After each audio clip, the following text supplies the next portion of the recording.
Hello guys and welcome to a new video. So a couple of weeks ago I did a video on the Boss Metal Zone pedal because a lot of you guys had been requesting it for the Pedal Talk series. So I decided to bite the bullet and invest back into the channel. So I bought the couch and a used Boss Metal Zone pedal. So I did the video, I reviewed it, I recorded it, I edited it, I put it up, and it didn't really get a lot of views. But it did what it needed to do. Mission accomplished. So I decided I'll get rid of it. I'll let somebody else enjoy it. So I posted it on Facebook Marketplace. And on the description I wrote, I will take CDs as a form of payment, as long as it's metal and it doesn't suck. And of course I want some money in my favor. So out of the blue, this guy messages me and says, I've got 20 metal CDs you might be interested in. And I said, 20 metal CDs? Hell, if I don't have them, we'll work something out. So he came by and we did the trade. And I've got 20 CDs to show you. And there's a twist at the end of the story. We'll call it a bonus track. So stick around till the end. Okay, so 20 CDs, awesome, right? I love CDs. In fact, I've got a hashtag going on Instagram that I will show you here on the bottom of the screen. And you can post your own collections there so that I can see it and share it with everybody in the world. That's awesome. And this is for CD, vinyl, cassette, any physical media lovers. So I hope to see you there. So of course, out of the 20 CDs, there's some that I am really excited about and there's some that I'm just going to put up for sale. But even then, when I do sell them, I am going to make the money back from the pedal and then I get to keep the awesome CDs. So that's a win for sure. Okay, so let's take a look at them together. Here we go. CD number 1, Rhapsody's Legendary Tales. This is the first album from the Italian band Rhapsody. This is probably the one power metal band I really enjoy. The first 5 albums are sick. Then the main guitar player left, then the keyboard player left, and he got back, and it got all entangled up. And it's actually called Rhapsody of Fire now, so whatever. But all the Rhapsody stuff, it's really awesome. So that's a keeper. Arch Enemy's Anthems of Rebellion. This is probably the last album I care for. I really like the first 3 Arch Enemy albums. They were really cool. Then the 4th one, Wages of Sin, kinda holds a special place in my heart because it was the first time I heard a female vocalist growl, and Angela did a really great job back then. Also, I remember sitting with my buddies looking at MTV and checking out the Ravenous video for that album, and we were like debating whether or not it was real and whether or not she was singing the song. Again, death metal was very new to most of us at that point. So yeah, fun times. Then this album came out and it was the first time I saw them live. I actually saw them live, I think 3 times, and it was twice on this album's tour. One of them was the Jägermeister tour, and then with Doomsday Machine, but I didn't really care for that album or anything on for that matter. Another keeper. Okay, number 3, in no particular order, Death, live in LA. This is the last recording that came out with the Death name on it. Of course, it came out after the last Death studio album, and you get to hear a lot of those songs played live by Chuck and the guys. So yeah, fun stuff. This one has been sold. Number 4, Carcass, Heartwork. Another band that I really like their early stuff, but not so much the newer stuff. But I will keep it because I don't have it, and I will definitely give it another chance. Number 5, Rush, Retrospective. I never really listened to it. I am not a fan of Rush. Nothing against them.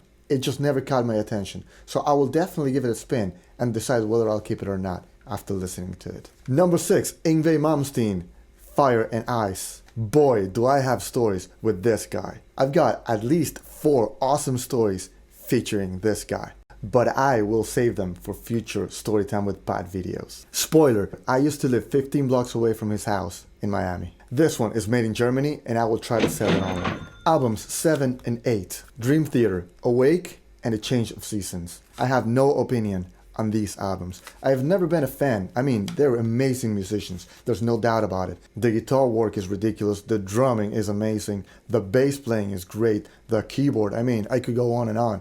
I just never liked their stuff. And it's funny, but sometimes you just have to be objective. These guys are awesome. I just don't like what they do. So I'll be selling these online as well. Number 9, Heaven and Hell. The Devil You Know. I love me some Black Sabbath. I love Dio. Sabbath with Dio was awesome. Heaven and Hell, not as awesome, but still pretty damn good. So I will keep this dude. Number 10, and this was an awesome surprise, King Crimson's Discipline. I was not expecting to see this in the pile. I love King Crimson, especially their older stuff. In the Court, of the Crimson King is to me one of the top 20 at least essential rock albums of all time. You have got to listen to that if you're into like progressive rock or Queen and Pink Floyd and bands like that. Yes, Genesis, you know, those very influential, very experimental rock bands. This is definitely one of them. Now this album I just listened to once.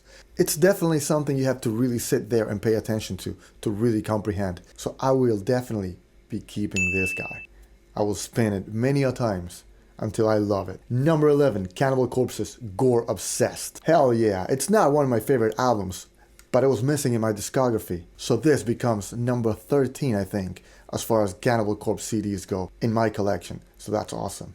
Definitely a keeper. Number 12, Swan Song by Carcass. This one is cool. I'll keep it. Lucky 13, Far Beyond Driven by Pantera. Never been a Pantera fan. I'm sorry guys, I know a lot of you will go crazy now. How can you not like Pantera? Dimebag was a god.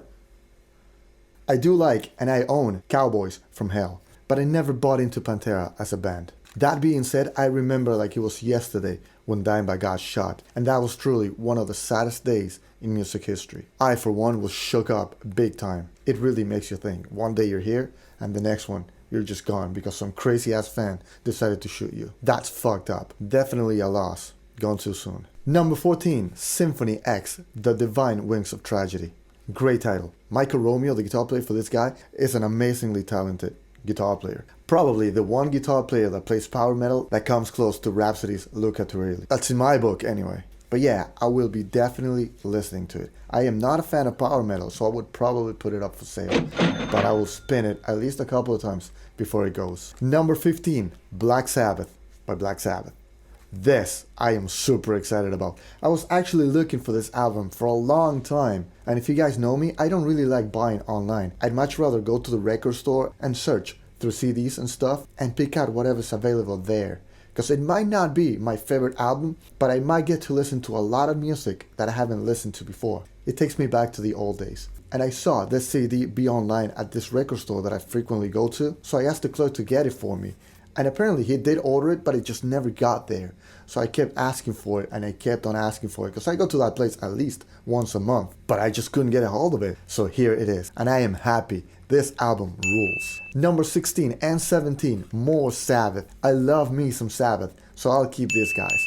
I actually bought this one not too long ago, and I was saving it for a CD unboxing with Pat video, but I will sell that one and I will keep this one provided that it plays all the way through with no skips. Number 18, Korn, Life is Peachy. I remember when this came out, I was in middle school and I was never a fan. But the guy that brought me these CDs told me that this is the CD that hurts him the most to have to give up. So I will listen to it. I have no expectations on it, but I will listen to it. And if I don't like it, it'll go on sale. This one is made in Brazil, so it's probably not worth that much. We're almost there, so I really hope you guys are enjoying this video as much as I am, because this is awesome. I love CDs. This is number 19, Angra's Rebirth. In case you didn't know, Angra is a power metal band from Brazil. This is Kiko Loureiros, the new Megadeth guitar player's previous band. I never got into Angra, but it's got a great singer, it's got great drumming, great guitar playing. I'm just not a fan of that genre. But if you're a Megadeth fan, this is definitely worth checking out.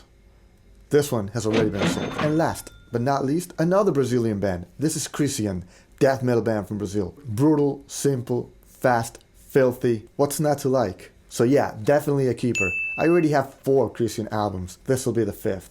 And that's awesome. Okay guys, so I really hope you guys enjoyed the video. It was really fun for me to share all of this with you guys. And here's the twist I promised. The guy that traded me the Metal Zone pedal for all these CDs is actually a pedal maker / modifier. So apparently after we started talking, he looked me up and he started looking at my YouTube videos. And he said, hey, since you're a YouTuber and a great guitar player, his words, not mine, would you be open to testing out my pedal and maybe doing a video on it? And I said, sure, no problem. So he will modify my old Metal Zone and he will lend me a new Metal Zone so that I can compare them and A/B the pedals and then give him my feedback and also get to share it with you guys. So expect to see that video soon. That's awesome. I will see you guys next time. Pat out. Metal on, dudes.